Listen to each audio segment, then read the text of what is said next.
गोंदिया रेती डेपो बना अवैध उत्खनन का अड्डा, माफियाओं का बेखौफ खेल प्रशासन की नाक के नीचे। गोंदिया जिला इन दिनों रेती की खुली लूट का अड्डा बन चुका है। यह कोई मामूली चोरी नहीं बल्कि प्रशासन की चुप्पी के बीच फलता फूलता एक संगठित तंत्र है जो पूरे जिले की नदियों को निचोड़कर मोटी कमाई कर रहा है। तिरोड़ा, गोंदिया, आमगांव और मोरगांव अर्जुनी तहसीलों के अंतर्गत आने वाले 28 रेती घाटों को रेती डिपो में तब्दील किया गया। इन सभी डिपों का ठेका सरफराज अमीन गोडिल को दिया गया। प्रशासन की योजना थी कि नदी से निकाली गई रेत धर्मकांटे पर वजन के बाद अधिकृत डिपो में जमा की जाएगी और जनता को 2544 रुपए प्रति ब्रास की तय दर पर वैध पास के साथ बेची जाएगी।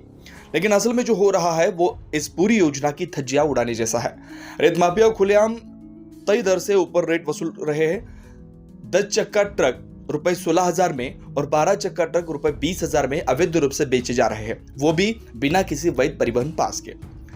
पाटिल टोला रेती डेपो में जब भंडारण की गिनती की गई तो पाया गया कि वहां 5,000 ब्रास से ज्यादा रेत जमा है, यानी अनुमति से कई ज्यादा उत्खनन। यही हाल जिले के अन्य कई डिपो का भी है जहां क्षमता के कई गुना रेत अवैध रूप से संग्रहित पाई गई। अब जरा इस पर गौर कीजिए।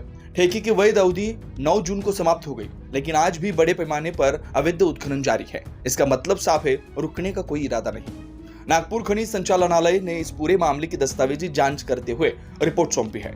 इसी के आधार पर तिरोड़ा के तहसीलदार और उपविभागीय अधिकारियों ने ठेकेदार गोडिल को कारण बताओ नोटिस जारी किया है, लेकिन अब तक कोई जवाब नहीं। सूत्रों का दावा है कि इस रेत रैकेट में केवल एक ठेकेदार नहीं बल्कि जिले भर के कई प्रभावशाली चेहरे भी साझेदार है। यह चोरी इतनी बारीकी से की जा रही है कि ऐसा लगता है कि जैसे पूरी वैनगंगा नदी ही ठेके में सौंप दी गई। अब जनता का सवाल सीधा है, जब ठेका खत्म हो चुका है तब उत्खनन क्यों जारी है? डिपो में क्षमता से अधिक रेत कैसे पहुंची? इतने ट्रक बिना पास के कैसे शहर में घूम रहे हैं? क्या माफियाओं को प्रशासनिक संरक्षण प्राप्त है? यह मामला अब सिर्फ आर्थिक अपराध नहीं बल्कि एक प्रशासनिक चुनौती और जन विकास की परीक्षा बन चुका है। अब देखना यह है कि क्या प्रशासन इस संगठित चोरी पर लगाम लगाएगा या फिर रेत के साथ साथ न्याय भी बहकर निकल जाएगा। गोंदिया से न्यूज़ फर्स्ट के लिए रवि आर्य की रिपोर्ट।